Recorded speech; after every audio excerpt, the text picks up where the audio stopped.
Um, well, we had a very, I don't know what the word is, but like Jaren and Ja basically didn't have a preseason with us. So Ja got injured before the first game. Jaren was out for the whole lead up to that. Played two practice games with us. Ty Jerome out. We started the season essentially without point guards and without two of our, let's say, Jock was going to be our third center, and we started without Brandon Clark and Zach Edey.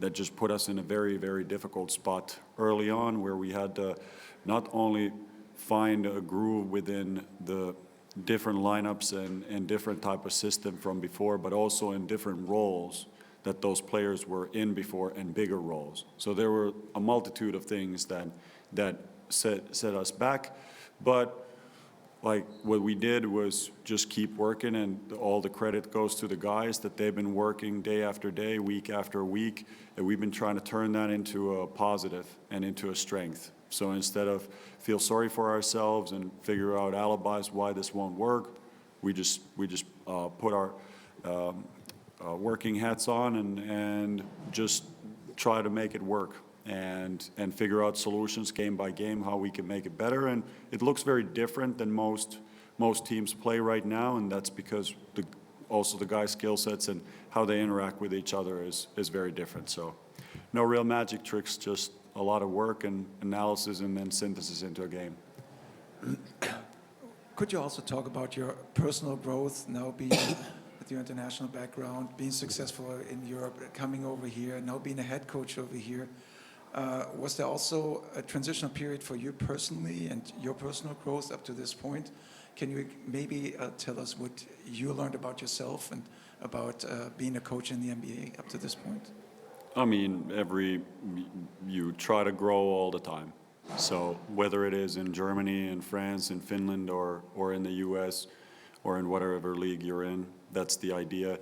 We be very hypocritical from me not to ask myself to grow when we are asking that from our players. Everybody has to evolve and try to be better. And I've learned one thing over the years is always when you have challenging situations, they might feel difficult in the moment, but they're the ones where you actually learn something and you have to come up with solutions. So, but this is not about me. It's not about any individual. We just all try to do our work and all try to contribute to the overall goal.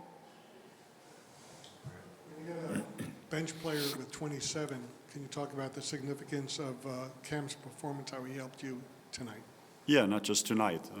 I think I said like a week and a half or 2 weeks ago that I'm very surprised more people aren't talking about him.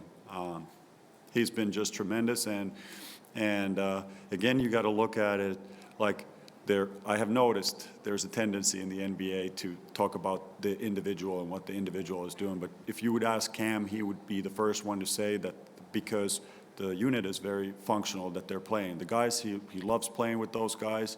Jock is setting great screens for him. Kenny Vince opening up spots for him on the perimeter. Was John Conchar also before this, Santi Aldama. They're having a lot of fun playing, and Cam happens to be the engine.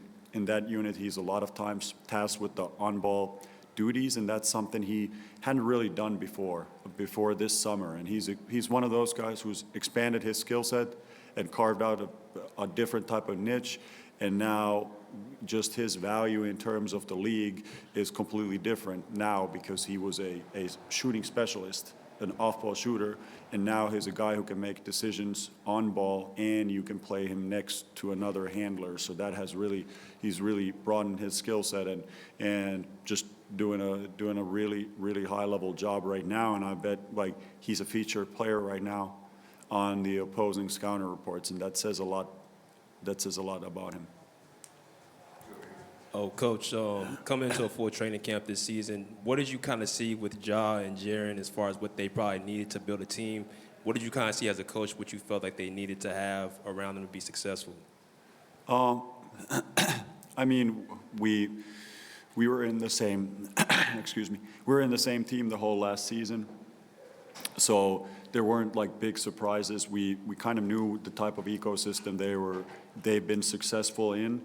The issue was that because of the injuries, it was very hard for us to create that ecosystem around them. So it put a lot of stress on them to create something, but also not just offensively, but also the defensive ecosystem. So that's it. And now the other guys have shown a lot of growth, and now it's much healthier, the whole thing. And that's like it is, again, very easy to talk about one player or another player, like are they performing up to the standards or not, but all of it is just how the whole team is working.